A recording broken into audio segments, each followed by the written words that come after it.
Bismillahirrahmanirrahim. Assalamualaikum warahmatullahi wabarakatuh. Innal hamdalillah nahmaduhu wa nasta'inuhu wa nastaghfiruh wa na'udzu billahi min shururi anfusina wa min sayyiati a'malina. May yahdihillahu fala mudilla lahu wa may yudlil fala hadiyalah. Asyhadu an la ilaha illallah wahdahu la syarika lah wa asyhadu anna Muhammadan abduhu wa rasuluh. Allahumma salli wa sallim ala nabiyyina Muhammad wa ala alihi wa sahbihi ajma'in, amma ba'd. Bapak dan ibu-ibu kaum muslimin wal muslimat yang semoga senantiasa dirahmati oleh Allah.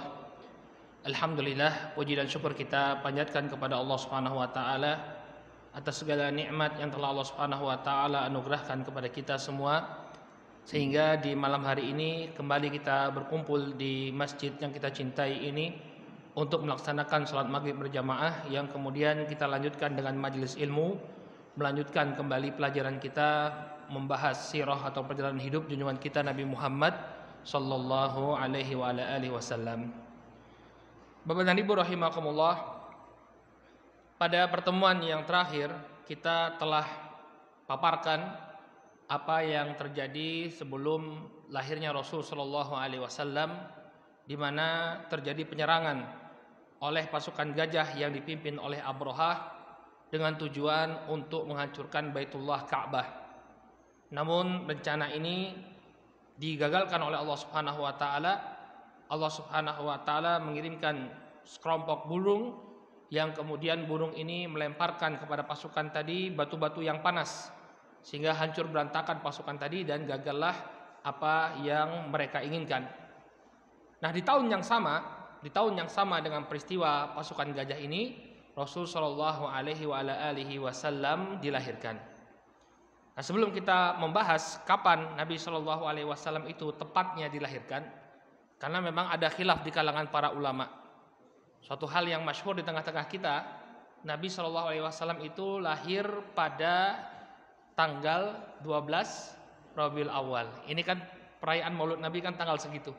Nanti kita akan bahas sebenarnya tanggal berapa Nabi SAW itu wafat. Namun sebelumnya kita ingin bahas keluarga besarnya Nabi SAW. Ya, nama lengkap beliau adalah Muhammad bin Abdullah bin Abdul Muttalib bin Hashim bin Abdi Manaf bin Qusay bin Kilab dan seterusnya sampai ke Adnan.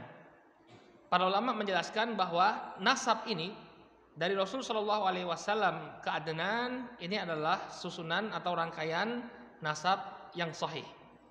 Tapi dari Adnan sampai ke Nabi Ismail alaihissalam ini tidak valid, ya, tidak ada yang valid. Tapi sampai kepada Adnan ini riwayatnya valid. Nah, Adnan ini dipastikan bahwa Adnan ini adalah anak keturunannya Ismail. Jadi Nabi SAW adalah anak keturunan dari Nabi Ismail alaihissalam. Nah, keluarga besar beliau ini disebut sebagai Usrah al-Hashimiyah. Usrah al-Hashimiyah artinya keluarga Bani Hashim, keluarga Hashim. Ini perlu kita ketahui bahwa Nabi ini memiliki keluarga, ya, namanya keluarga Hashim. Kembalinya kepada kakek beliau yang bernama Hashim. Ya, kembali ke kakek beliau yang bernama Hashim, Muhammad bin Abdullah bin Abdul Muttalib bin Hashim. Nah, di dalam Sahih Muslim, ya, Nabi Shallallahu Alaihi Wasallam menyebutkan bahwa nasab beliau ini adalah nasab yang terpilih. Makanya salah satu julukan atau panggilan bagi Nabi Shallallahu Alaihi Wasallam itu adalah Al-Mustafa. Ada nggak yang namanya Mustafa di sini? Ya. Al-Mustafa itu artinya yang terpilih. Masya Allah, kalau ada yang namanya Mustafa berarti terpilih. Kata Rasul sallallahu alaihi wasallam, "Innallaha astafa Kinanata min waladi Ismail, wastafa Quraisyan min Kinanah." Sesungguhnya Allah Subhanahu wa taala telah memilih Kinanah dari anak keturunannya Ismail, dan Allah memilih Quraisy dari keturunannya Kinanah. Wastafa min Quraisyin Bani Hashim. Dan kemudian Allah Subhanahu wa taala memilih dari suku Quraisy Bani Hashim. Wastafani min Bani Hashim. Dan kemudian Allah Subhanahu wa taala memilih aku dari Bani Hashim.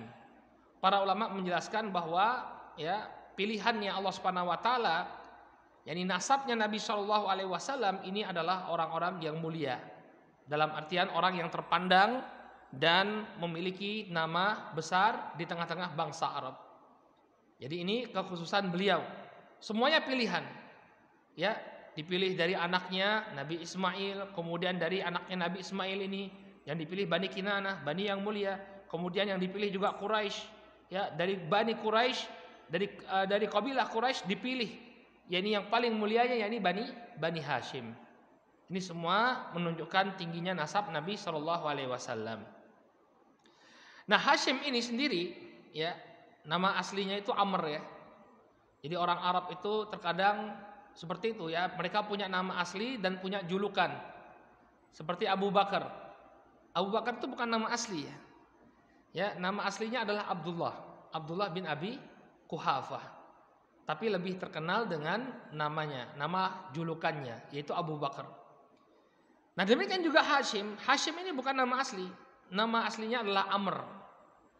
Nah, dari dahulu Hashim ini beliau sudah, ya, berperan atau memegang peranan di tengah-tengah kota Makkah. Beliau adalah pemimpinnya kota Makkah. Ya, kenapa dia dikenal dengan nama Hashim? Karena Hashim ini, ya, dia suka meremukkan roti untuk dijadikan bubur, kemudian dihidangkan pada jamaah haji. Maka dia dikenal dengan panggilan Hashim. Nah, ada cerita yang unik tentang leluhurnya Rasulullah SAW. Beliau itu kan Muhammad bin Abdullah bin Abdul Muttalib. Ada kisah yang unik, ya, terjadi pada kakek beliau Abdul Muttalib. Abdul Muttalib ini juga bukan nama asli. Abdul Muttalib ini artinya budaknya Al-Muttalib. Ada kisah di balik nama Abdul Muttalib. Ini banyak kita yang tidak tahu. Jadi ceritanya kakek buyutnya Nabi Shallallahu alaihi wasallam yang bernama Hashim suatu ketika melakukan perjalanan dagang. Ya, orang-orang Quraisy itu mereka melakukan perjalanan dagang 2 kali dalam setahun. Dalam surat Quraisy, ya, li'ila fi Quraisy ila fihim rihlatasy syita'i was-shaif. Mereka melakukan 2 perjalanan, rihlatasy syita, yaitu perjalanan di musim dingin, was-shaif, dan juga perjalanan di musim panas. Ya, jadi ketika musim panas tiba, mereka pergi ke Yaman. Ketika musim dingin tiba, mereka pergi ke negeri Syam. Ya, atau kebalikannya, wallahu alam. Saya nggak bisa memastikan, ya. Yang penting mereka melakukan 2 perjalanan. Jadi Mekah itu dijadikan sebagai penghubung. Jadi dia mengambil barang dagangan dari Yaman, kemudian dibawa ke negeri Syam. Lalu mengambil barang dagangan ke negeri Syam, lalu nanti dibawa ke negeri Yaman. Inilah pekerjaannya orang-orang Quraisy. Mereka rata-rata berprofesi sebagai apa? Pedagang. Beda nanti dengan penduduk kota Madinah. Mayoritas penduduk kota Madinah adalah petani. Ya, mereka memiliki kebun-kebun kurma. Sampai sekarang kalau kita lihat, ya, kalau di Makkah mungkin bisa kita bilang nggak ada, ya, kebun kurma. Pernah nggak kalau yang pernah umroh lihat kebun kurma di Makkah? Nggak ada. Ya, apa mata pencaharian penduduknya di sana? Dagang. Adapun Madinah kita temukan, ya, ladang-ladang kurma. Nah, suatu ketika Hashim, kakek buyutnya Rasul Shallallahu alaihi wasallam ini, dia pergi melakukan perjalanan dagang, kemudian singgah di kota Madinah. Singgah di kota Madinah yang ketika itu masih bernama Yathrib. Jadi kota Madinah itu baru disebut Madinah setelah Nabi alaihi salatu wasallam hijrah. Sebelumnya namanya itu Yathrib. Maka Hashim, kakek buyutnya Nabi SAW, singgah di sana, kemudian dia menikah. Ya, menikah dengan seorang wanita. Seorang wanita yang namanya itu Salma. Lalu kemudian menikah dan dia meninggalkan istrinya dalam keadaan hamil. Lalu Hashim setelah menikah melanjutkan perjalanannya ke negeri Syam. Jadi kalau Bapak dan Ibu lihat petanya, bagian selatan itu Makkah, ke utara sedikit itu Madinah, baru ke utara lagi negeri Syam. Nah, Hashim ini meninggalkan istrinya dalam keadaan hamil di kota Madinah. Qadarullah, Allah Subhanahu wa taala menakdirkan Hashim meninggal dunia di negeri Syam. Tanpa ada orang yang mengetahui ketika itu bahwa dia meninggalkan seorang anak di kota Madinah. Ya. Dan dia menikah dengan Hashim ini menikah dengan seorang wanita dari kalangan Bani Najjar. Makanya Rasul Shallallahu alaihi wasallam nanti ketika beliau hijrah ke kota Madinah, yang mengawal beliau itu orang-orang dari Bani Najjar. Masih karib kerabat dari kakeknya. Ya, karena ibunya Abdul Muttalib itu seorang wanita dari Madinah. Ya, dari Bani Najjar. Jadi sejarah itu begitu, Pak, saling berhubungan.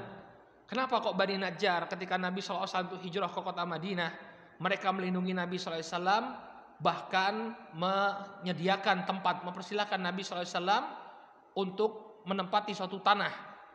Ya, tapi Nabi SAW nggak mau, Nabi mau beli saja.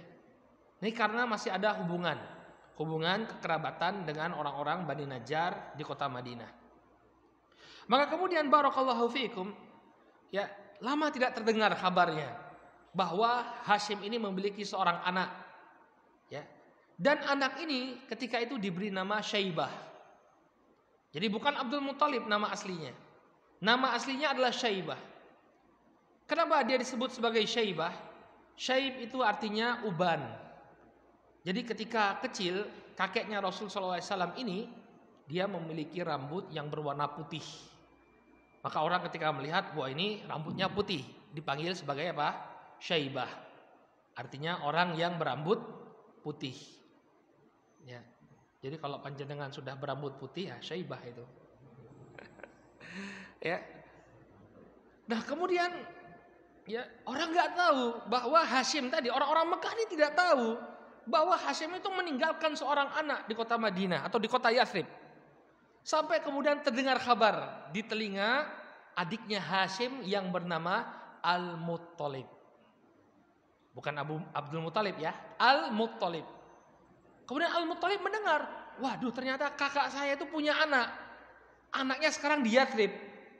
Dan dia itu punya hak untuk menggantikan bapaknya sebagai pemuka kota Makkah.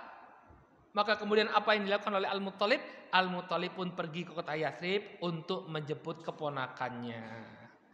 Ya, kamu itu anak pembesar kota Makkah. Ayo ikut Pak Le ya. Ikut Pak Le kembali ke Makkah. Awalnya ibunya Salma nggak mau. Ini anak masih kecil. Ya, jangan dibawa. Sudah di sini saja. Tapi Al-Muttalib ya menggambarkan kepada sang ibu tadi, kepada Salma bahwa ya anak ini punya kedudukan khusus di kota Makkah. Tempatnya bukan di sini, tapi di Makkah. Bapaknya itu sudah meninggalkan suatu kewenangan di kota Makkah. Maka kemudian akhirnya Salma, ibunya Syaibah tadi, merelakan agar anaknya dibawa oleh pamannya yang bernama Al-Muttalib. Nah, inilah mengapa Syaibah kemudian berubah nama menjadi Abdul Muttalib. Ketika Al-Muttalib datang membawa anak ini, orang-orang mengira bahwa Al-Muttalib ini baru saja membeli seorang budak. Yang namanya budak dalam bahasa Arab itu disebut apa? Abdun, hamba, abdun. Nah ketika Syaibah dibawa, wow ini Abdul Muttalib, ini budaknya Al-Muttalib. Akhirnya orang-orang memanggil Syaibah dengan panggilan Abdul Muttalib, hambanya Al-Muttalib, budaknya Al-Muttalib. Akhirnya nama itu pun melekat pada sosok kakeknya Rasul Shallallahu Alaihi Wasallam yang aslinya bernama Syaibah. Begitu ya ceritanya. Baru tahu ya. Begitu asal muasalnya. Ya. Nah, kita nggak boleh ya kalau misalnya ada yang mau memberi nama anak, jangan dikasih nama Abdul Muttalib. Karena nama Abdul itu kata para ulama hanya boleh disandingkan dengan nama Allah. Jadi bolehnya Abdullah, Abdurrahman, Abdurrahim.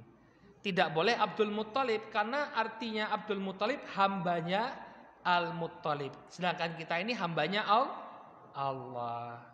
Ya, jadi boleh Abdul Aziz. Yang penting Abdulnya itu disandingkan dengan nama Allah. Ada 99 nama Allah. Nah itu boleh, monggo silahkan. Tapi kalau kepada manusia Abdul Muttalib atau Abdul Muhammad tidak boleh. Ya. Nah, bagaimana dengan ini? Ya ini sudah berlalu dan ini kan terjadinya di masa jahiliyah. Jadi jangan ditiru. Ya, jangan ditiru. Ya. Seperti orang-orang Nasrani, orang-orang Arab yang beragama Nasrani, mereka memberi nama anak-anaknya dengan Abdul Masih. Hambanya Al-Masih, hambanya Isa. Ya, atau Abdu Maryam, hambanya Maria. Yang demikian tidak diperbolehkan. Nah, setelah Al-Muttalib meninggal dunia, maka Abdul Muttalib atau yang aslinya bernama Syaibah pun naik ke atas menjadi pimpinan kota Makkah. Para ulama menceritakan bahwa naiknya Abdul Muttalib ke tampuk kepemimpinan kota Makkah ini sebenarnya tidak berjalan mulus. Ada orang-orang yang tidak ingin dia menjadi pemimpin. Sampai kemudian saudara-saudaranya dari sebelah ibu datang dari Madinah untuk memberikan backup kepada Abdul Muttalib. Sampai kemudian kepemimpinan Abdul Muttalib terhadap kota Makkah ini diakui oleh penduduk kota Makkah. Nah, Abdul Muttalib ini memiliki 10 orang putra. Beliau punya 16 orang anak, 10 orang putra dan 6 orang putri. Di antara putra-putranya Abdul Muttalib ada yang bernama Al-Harith, ada yang bernama Az-Zubair, ada yang bernama Abu Thalib. Abu Thalib ini pamannya Rasul sallallahu alaihi wasallam yang melindungi beliau. Ya, jadi nanti kisahnya itu Nabi sallallahu alaihi wasallam ketika lahir bapaknya itu sudah meninggal. Abdullah itu sudah meninggal. Beliau lalu diasuh oleh kakeknya Abdul Muttalib. Kemudian kakeknya meninggal atau diasuh ibunya dulu, ibunya meninggal, kemudian diasuh oleh kakeknya Abdul Muttalib, kemudian kakeknya meninggal, baru diasuh oleh pamannya yang bernama Abu Thalib ini. Nah, Abu Thalib ini baiknya luar biasa kepada Nabi Shallallahu Alaihi Wasallam. Dia selalu melindungi Nabi Shallallahu Alaihi Wasallam. Akan tetapi tetap ya Nabi Shallallahu Alaihi Wasallam tidak mampu memberikan hidayah. Ketika akan meninggal dunia, diajak untuk mengucapkan La ilaha illallah. Qul ya ammi la ilaha illallah kalimatan uhajjulaka biha indallah. Katakanlah wahai pamanku la ilaha illallah, suatu kalimat yang aku akan pakai untuk membelamu di hadapan Allah. Tidak mau dia. Ya padahal luar biasa ya, tinggal mengucapkan la ilaha illallah saja. Wong selama ini perjuangannya untuk membela Nabi itu sudah luar biasa. Tapi begitulah Allah ingin memberikan pelajaran kepada kita. Sebaik apapun orang, kalau tidak mau masuk Islam, pasti berujung kepada neraka. Kemudian ada yang namanya Abdullah. Siapa ini? Bapaknya Rasulullah. Kemudian ada juga yang namanya Hamzah. Jadi Hamzah ini ya pamannya Rasul sallallahu alaihi wasallam, termasuk paman beliau yang masuk Islam. Ya. Kemudian Abu Lahab. Abu Lahab ini nama aslinya Abdul Uzza. Ini paman beliau tapi menjadi musuh bebuyutannya Rasul sallallahu alaihi wasallam. Ya, satu-satunya paman Nabi yang namanya diabadikan dalam Al-Qur'an. Tapi dalam konotasi negatif. Surat apa? Al-Lahab. Tabbat yada abi lahabi wa tab. Ya, ma aghna anhu maluhu wa ma kasab. Sayasla naron dzatal lahab. Bahkan istrinya juga disebut wa mra'atuhu hammalatal hatab. Dan istrinya yang membawa kayu bakar. Pasangan suami istri diabadikan oleh Allah dalam surat Al-Lahab. Ya, Al-Lahab dari kata Abu Lahab, ya Abu Lahab ini adalah pamannya Rasul sallallahu alaihi wasallam yang merupakan musuh bebuyutan beliau. Nanti kita akan sampai di mana ke fase di mana Abu Lahab ini berusaha betul untuk menghalangi dakwahnya Nabi sallallahu alaihi wasallam. Kemudian ada yang namanya Al-Ghaidab, Al-Muqawwim, Sofar, dan Al-Abbas. Al-Abbas ini juga paman Rasul sallallahu alaihi wasallam yang pada akhirnya masuk Islam. Walaupun dia agak akhir masuknya ya. Ketika sebelum Fatu Makkah, sebelum kota Makkah ditaklukkan, Abbas ini baru masuk Islam. Walaupun ada khilaf di kalangan para ulama, kata sebagian para ulama sebenarnya Abbas ini sudah lama masuk Islam, tapi dia menyembunyikan keislamannya. Wallahu taala alam. Yang jelas dia baru bergabung dengan Rasul Shallallahu Alaihi Wasallam sebelum penaklukan kota Makkah. Nah dari sini kita bisa melihat bahwa paman Nabi Shallallahu Alaihi Wasallam itu terbagi menjadi 3 kelompok. Kelompok yang pertama adalah paman-paman beliau yang masuk Islam dan kemudian melakukan pembelaan kepada beliau. Siapa mereka? Mereka adalah Hamzah dan Al-Abbas. Kemudian kelompok yang kedua adalah kelompok yang mengingkari Nabi Shallallahu Alaihi Wasallam, bahkan menegakkan permusuhan kepada beliau.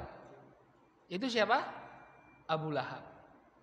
Dan yang kelompok yang ketiga adalah kelompok yang membela Nabi Shallallahu Alaihi Wasallam, namun tetap di atas kekufurannya.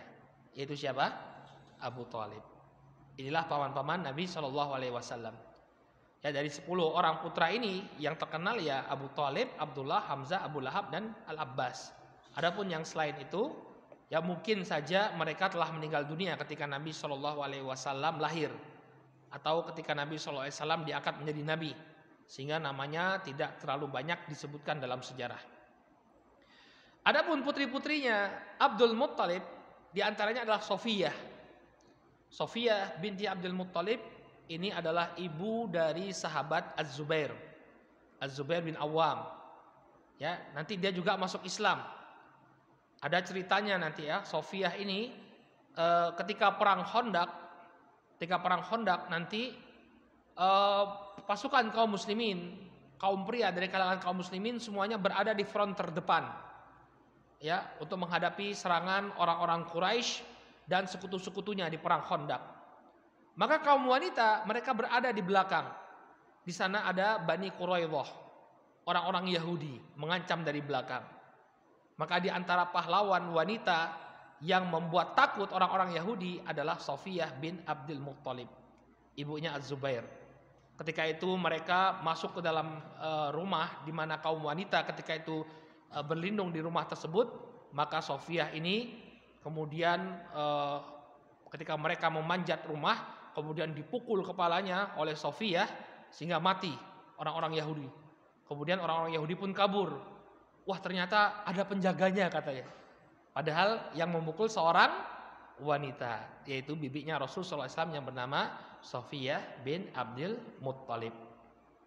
Nah, ini gambaran keluarganya Nabi SAW.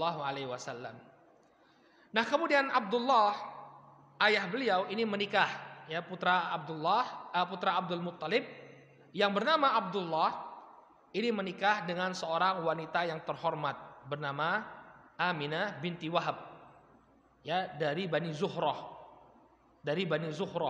Ya, Aminah binti Wahab bin Abdi Manaf bin Zuhrah. Nah, ketika menikah, Abdullah ini tinggal bersama istrinya Aminah di Makkah. Namun kemudian Abdullah ini dikirim oleh ayahnya untuk berdagang ke negeri Syam. Sampai kemudian, ya, yang namanya perdagangan mereka melalui Yathrib. Di Yathrib Abdullah meninggal dunia dalam keadaan istrinya masih mengandung. Ya, Aminah sedang mengandung bayinya Rasul Shallallahu Alaihi Wasallam, bapaknya meninggal dunia. Maka Nabi Shallallahu Alaihi Wasallam lahir dalam keadaan yatim. Beliau lahir dalam keadaan tidak memiliki seorang ayah. Makanya Rasul Shallallahu Alaihi Wasallam itu, bapak dan ibu, beliau punya perhatian yang luar biasa kepada anak yatim. Dan kita sebagai pengikut beliau hendaknya juga punya perhatian kepada anak-anak yatim. Anak-anak yatim itu harus ada dalam daftar perhatian kita, bukan anak-anak kita saja, tapi anak-anak yatim. Kenapa?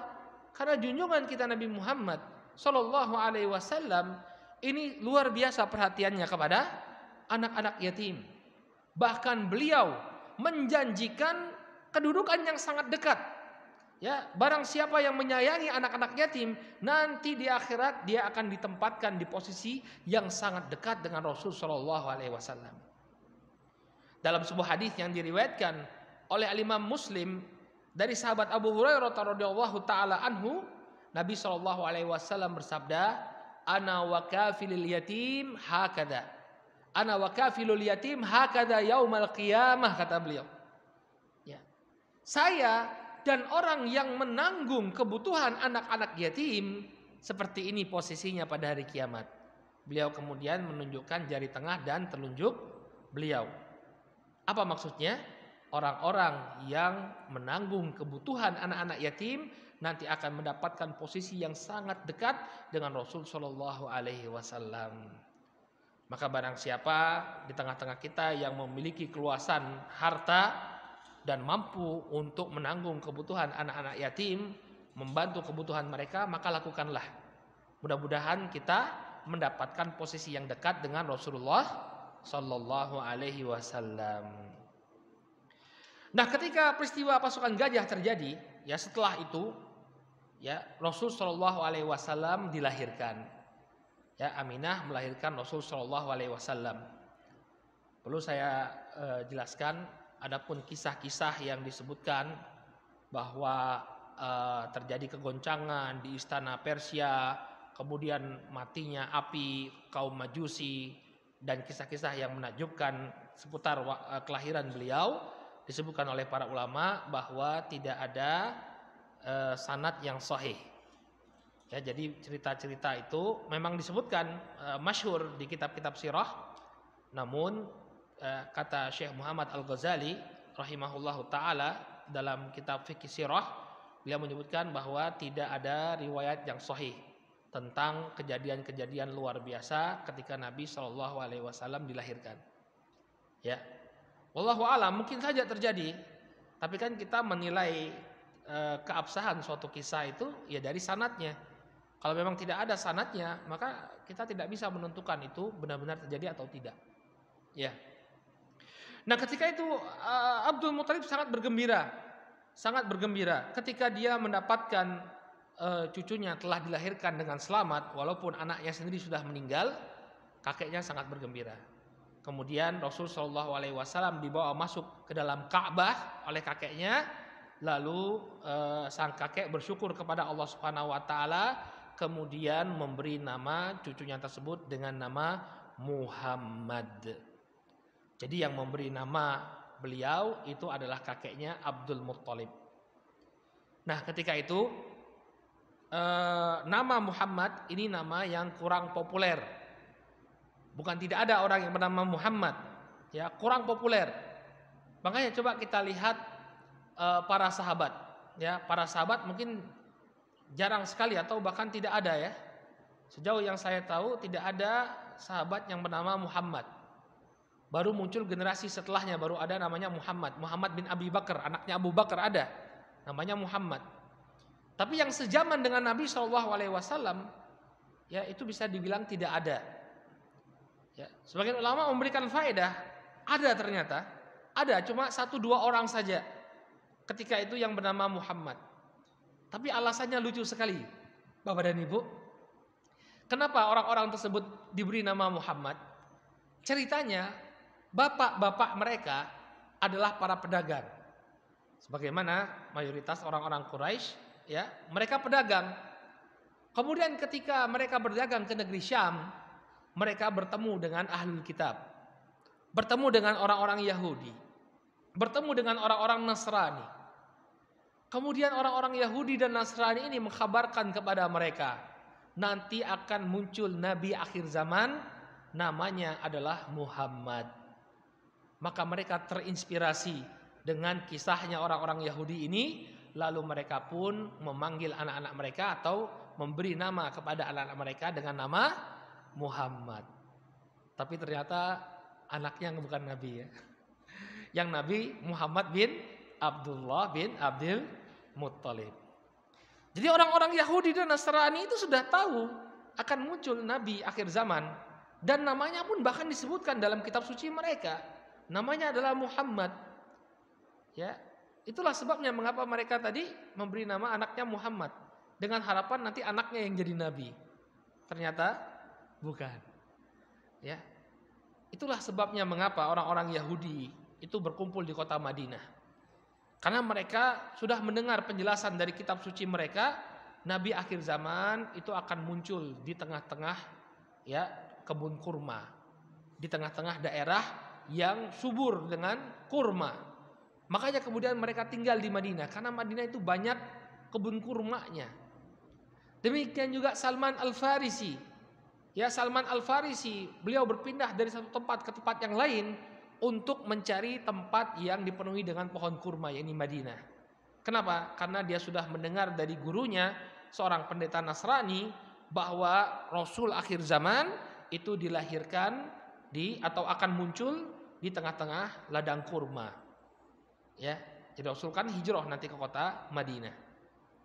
Nah, kita kembali kepada Nabi Shallallahu Alaihi Wasallam. Ya, beliau akhirnya diberi nama dengan nama Muhammad. Muhammad artinya yang terpuji. Ya, kemudian pada hari yang ketujuh beliau pun dikhitan, sebagaimana tradisi yang berlaku di kalangan bangsa Arab. Jadi ini yang benar, ya. Jadi tidak benar bahwa Nabi Shallallahu Alaihi Wasallam itu dilahirkan dalam keadaan sudah berkhitan, tapi kakeknya lah yang mengkhitan Rasul Shallallahu Alaihi Wasallam. Nah, sekarang kita akan bahas kapan pasnya lahirnya Rasul Shallallahu Alaihi Wasallam.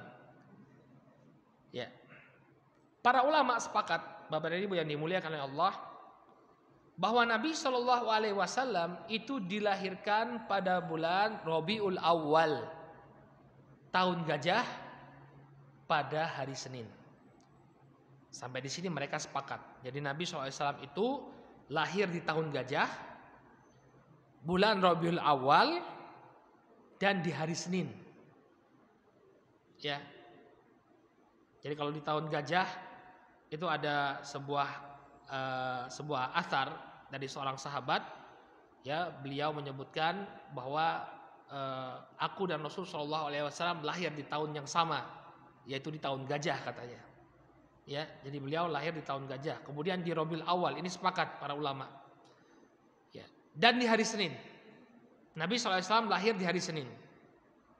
Dalilnya adalah sebuah hadis yang diriwayatkan oleh Imam Muslim, bahwa beliau ditanya tentang puasa sunnah di hari Senin. Maka beliau menyebutkan, dzaka yaumun wulidtu fi wa yaumun bu'itsu au unzila alayya fi. Kenapa engkau berpuasa pada hari Senin, wahai Rasul? Kata Nabi SAW, karena pada hari itu aku dilahirkan.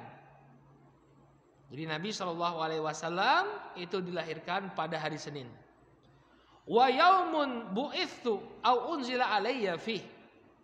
Dan pada hari itu juga aku diutus atau diturunkan wahyu pertama kali kepadaku. Jadi ini keutamaan hari Senin, di mana Nabi dilahirkan pada hari Senin. Kemudian wahyu yang pertama turun kepada beliau juga di hari Senin, yang kemudian mengangkat beliau sebagai nabi dan nabi Allah Subhanahu wa taala, salah satu nabi Allah Subhanahu wa taala. Sampai di sini sepakat para ulama. Hanya saja mereka berbeda pendapat tentang kapan tanggalnya. Ini yang perlu kita ketahui. Jadi tanggal 12 Rabiul Awal ini bukan perkara yang disepakati oleh para ulama. Ya. Semua orang di masa kita sekarang kalau merayakan Maulid Nabi tanggal berapa? 12 Rabiul Awal. Ya, padahal para ulama berbeda pendapat tentang kapan beliau dilahirkan. Disebutkan oleh Al-Imam Ibnu Katsir rahimahullahu taala dalam kitab Al-Bidayah wa Nihayah, beliau menyebutkan paling tidak ada 4 pendapat di kalangan para ulama tentang kapan lahirnya Nabi Shallallahu Alaihi Wasallam. Pendapat yang pertama, pendapatnya Imam Ibnu Abdul Bar, beliau menyebutkan bahwa Rasul Shallallahu Alaihi Wasallam lahir pada tanggal 2 Rabiul Awal. Ini pendapatnya Imam Ibnu Abdul Bar. Sebagiannya lagi menyebutkan bahwa Nabi SAW dilahirkan pada tanggal 8 Rabiul Awal. Ini merupakan pendapatnya Al-Imam Ibnu Hazm. dan dikuatkan pula oleh Imam Muhammad bin Musa Al-Khwarizmi dan dirajihkan oleh Abdul Khattab Ibnu Dihyah. Kemudian yang ketiga, pendapat yang ketiga, dikatakan bahwa Nabi Shallallahu Alaihi Wasallam itu dilahirkan pada tanggal 10 Rabiul Awal. Ya. Dan yang pendapat yang keempat, ini pendapatnya Ibnu Ishaq dan ini yang masyhur di tengah-tengah kita, bahwa Nabi alaihi salatu wasallam dilahirkan pada tanggal 12 Rabiul Awal. Ya. Ini yang masyhur di tengah-tengah kita. Ini hanyalah pendapat sebagian ulama, pendapatnya Al-Imam Ibnu Ishaq. Ya. Nah, dari sini kita tahu bahwa ada khilaf di kalangan para ulama tentang kapan lahirnya Nabi Shallallahu Alaihi Wasallam. Bahkan ada pendapat yang kelima disebutkan oleh Syekh Safiyur Rahman Al-Mubarakfuri dalam kitab Rahiqul Maktum, ya, bahwa Nabi Shallallahu Alaihi Wasallam itu dilahirkan pada tanggal 9 Rabiul Awal. Dari mana beliau bisa mengatakan bahwa Nabi Shallallahu Alaihi Wasallam itu dilahirkan pada tanggal 9 Rabiul Awal? Dari ilmu falak, dari ilmu kalender, ya, perbintangan. Ketika dilihat, ya, ditelusuri pada bulan Rabiul Awal, ya, yang jatuh pada hari Senin itu tanggal 9. Bukan tanggal 8, bukan tanggal 10, bukan tanggal 12, tapi tanggal 9 Rabiul Awal. Kalau dikatakan Nabi lahir pada hari Senin, bulan Rabiul Awal pada tahun kelahiran Nabi Shallallahu Alaihi Wasallam itu jatuhnya pada tanggal 9 Rabiul Awal. Berarti ada berapa pendapat? Ada 5 pendapat. Ya, tanggal 5 Rabiul Awal itu kata Syekh Safiyur Rahman Mubarakfuri itu bertepatan dengan tanggal 20 April tahun 571 Masehi. Siapa yang lahir tahun 20 April? 20 April. Ya. Bertepatan dengan tanggal lahirnya Nabi itu, ya. Ini kalau dimasehikan 20 April tahun 571 Masehi. Nah, ini perbedaan pendapat di kalangan para ulama. Ya. Nah, disebutkan oleh Syekh Al-Albani. Syekh Al-Albani berupaya beliau, ya, dalam kitab beliau Shahih Sirah An-Nabawiyah, beliau berusaha untuk meneliti dari perspektif hadis. Kalau saya Safiyur Rahman Al-Mubarakfuri tadi itu melihat dari sisi ilmu falak. Ya, kalau Syekh Al-Albani melihat dari sisi ilmu hadis. Beliau meneliti semua tanggal-tanggal yang kita sebutkan tadi, 4 tanggal yang disebutkan tadi, di luar tanggal yang disebutkan Syekh Safiyur Rahman Al-Mubarakfuri, ini semua, ya, yang memiliki sanad hanya pendapat yang mengatakan tanggal 8 Rabiul Awal. Adapun yang lainnya disebut secara mu'allaq, nggak ada sanadnya, nggak bisa diteliti secara ilmu hadis. Kecuali yang menyebutkan tanggal 8 Rabiul Awal. Ada sebuah athar, ya, dari seorang tabi'in yang bernama Muhammad bin Jubair bin Mut'im, anak dari sahabat Jubair bin Mut'im. Anaknya, ya, bukan Jubairnya, tapi anaknya Muhammad bin Jubair bin Mut'im. Kita adzan dulu, ya. Kita break adzan dulu, nanti insya Allah kita lanjutkan sedikitnya.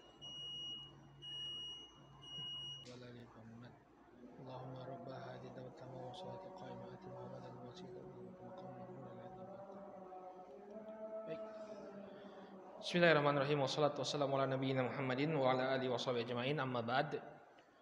Bapak dan Ibu yang dimuliakan Allah, kita lanjutkan sedikit pembahasan tentang kelahiran Nabi sallallahu alaihi wasallam. Jadi Syekh Muhammad Nasiruddin Al-Albani rahimahullahu taala, beliau mengatakan bahwa penyebutan tanggal-tanggal kelahiran Nabi sallallahu alaihi wasallam semuanya tidak berdasarkan riwayat yang bersanad kecuali penyebutan tanggal 8 Rabiul Awal.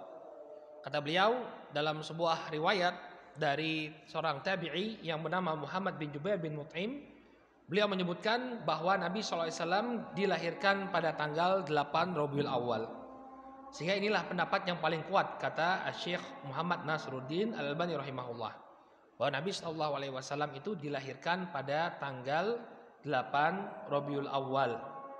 Ya, berarti pendapat yang kedua, ya, pendapatnya Ibnu Hazm. Nah, ini berdasarkan sebuah athar dari Muhammad bin Jubair bin Mut'im. Adapun mayoritas para ulama, mereka mengikuti pendapatnya Al-Imam Ibnu Ishaq yang mengatakan bahwa Nabi SAW dilahirkan pada tanggal 12 Rabiul Awal. inilah yang dipakai dalam kalender-kalender negeri kaum muslimin. Tanggal 12 Rabiul Awal. Ya, tapi sekarang sudah tahu ya bahwa itu bukan dengan kesepakatan ya. Bahkan yang lebih kuat itu tanggal berapa? 8 Rabiul Awal. Nah, apa konsekuensi dari perbedaan pendapat ini? Ya, disebutkan oleh Syekh Abdul Razak bin Abdul Muhsin Al-Abbad atau Abdul Muhsin Al-Badr. Beliau ini adalah profesor, guru besar di Universitas Islam Madinah dan punya majelis di Masjid Nabawi. Beliau mengatakan dalam Syarah Al-Juza Al-Mimiyah halaman 21, beliau mengatakan bahwa penetapan tanggal kelahiran Rasul sallallahu alaihi wasallam tidaklah memberikan konsekuensi sebuah hukum syar'i. Kalau memang penetapan tanggal tersebut memiliki konsekuensi hukum syar'i atau dianjurkan bagi kita untuk melakukan sebuah amalan di hari kelahiran tersebut, maka tidak akan terjadi khilaf di kalangan para ulama dalam penetapan hari kelahiran Rasulullah. Ya. Jadi kalau memang kita itu disuruh dalam syariat ini untuk melakukan sesuatu pada tanggal kelahiran Nabi, pasti tidak akan ada khilaf. Contohnya, ya, kita disuruh berpuasa pada bulan Ramadan. Ada khilaf tidak di kalangan para ulama? Kalau puasa itu dimulai tanggal 1 Ramadan? Enggak ada. Ya, walaupun penetapan hilalnya memang berbeda, tapi semua sepakat kalau puasa itu tanggal 1 Ramadan. Ya. Selesainya tanggal berapa atau kapan kita merayakan hari raya? Tanggal 1 Syawal. Ya. Demikian juga hari raya Idul Adha. Ada perbedaan enggak para ulama? Mengatakan bahwa hari raya Idul Adha itu tanggal 8 Dzulhijjah. Oh enggak, tanggal 9 Dzulhijjah. Enggak ada. Semuanya sepakat tanggal berapa? 10 Dzulhijjah. Wukuf di Arafah tanggal berapa? 9 Dzulhijjah. Jadi kalau memang kita disyariatkan untuk melakukan sesuatu, pasti semuanya akan sepakat. Nah, makanya ini kata Syekh Abdul Razak, Profesor Abdul Razak mengatakan, ya, ketidaksepakatan para ulama ini menunjukkan bahwa tidak ada sesuatu perkara apapun yang harus kita lakukan pada tanggal kelahirannya Nabi. Kenapa? Wong tanggalnya saja nggak bisa dipastikan kapan. Ya, tanggalnya saja tidak bisa dipastikan kapan, sehingga tidak disyariatkan sama sekali kita untuk melakukan amalan-amalan pada hari kelahirannya Nabi atau yang disebut orang dengan peringatan Maulid Nabi. Terlebih lagi Nabi nggak pernah memerintahkan kita untuk melakukan apapun, ya, merayakan hari kelahiran beliau, enggak. Para sahabat juga orang-orang yang sangat bersemangat untuk menjalankan agama ini, mereka tidak pernah sama sekali melakukan perayaan Maulid Nabi. Ya. Sehingga keliru kalau misalnya membuat perayaan Maulid Nabi. Kalau misalnya perayaan itu adalah suatu perkara yang baik, pastilah para sahabat orang yang paling bersemangat untuk melakukannya. Dan tidak ada penghalang sama sekali di tengah-tengah mereka. Ya, mereka bisa kok merayakan Maulid Nabi. Apa penghalangnya? Bisa kan mereka melakukan di zaman Abu Bakar, bisa nggak merayakan Maulid Nabi? Apa penghalangnya? Nggak ada. Bisa mereka merayakan. Di zaman Umar bisa nggak mereka merayakan? Bisa, nggak ada penghalangnya. Tapi mereka nggak merayakan. Ini menunjukkan bahwa apa? Tidak disyariatkan untuk melakukan perayaan di tanggal kelahiran Nabi SAW. Apalagi ya pada tanggal 12 Rabiul Awal yang diyakini oleh banyak orang sebagai tanggal kelahirannya Nabi, ini juga merupakan tanggal wafatnya Rasul Shallallahu Alaihi Wasallam. Beliau itu wafatnya bahkan ini lebih kuat ya. Ya, para ulama mengatakan Nabi itu wafat tanggal 12 Rabiul Awal tahun ke-11 Hijriyah. Kira-kira pada hari tersebut kita layak untuk bergembira apa bersedih? Bersedih. Karena kita kehilangan seorang Rasul. Ya enggak? Sehingga yang lebih kuat ya adalah kita hendaknya tidak merayakan perayaan Maulid Nabi. Karena sebab-sebab yang kita sebutkan. Pertama, para ulama khilaf tentang kapan tanggalnya. Kemudian yang kedua, para sahabat sendiri tidak ya, ada diriwayatkan dari mereka perayaan Maulid Nabi. Kemudian bukan para sahabat saja, para sahabat tabi'in, atba'ut tabi'in itu juga tidak pernah merayakan. Kemudian yang ketiga, kalau tanggal 12 Rabiul Awal ini juga tanggal wafatnya Nabi alaihi salatu wasallam, sehingga tidak layak untuk dijadikan sebagai hari perayaan. Wallahu taala alam bisawab. Mungkin ini yang bisa kita sampaikan pada pertemuan kali ini Bapak dan Ibu. Insyaallah kita lanjutkan pada pekan yang akan datang. Kita akan bahas tentang masa kecilnya Nabi Sallallahu Alaihi Wasallam. Apa yang beliau lakukan untuk menghabiskan masa kecil beliau. Insyaallah ini akan menjadi pembahasan kita di pertemuan yang akan datang biiznillahi taala. Kita cukupkan dulu sampai di sini, mudah-mudahan bermanfaat. Subhanakallahumma wa bihamdika asyhadu an la ilaha illa anta astaghfiruka wa atubu ilaik. Assalamualaikum warahmatullahi wabarakatuh.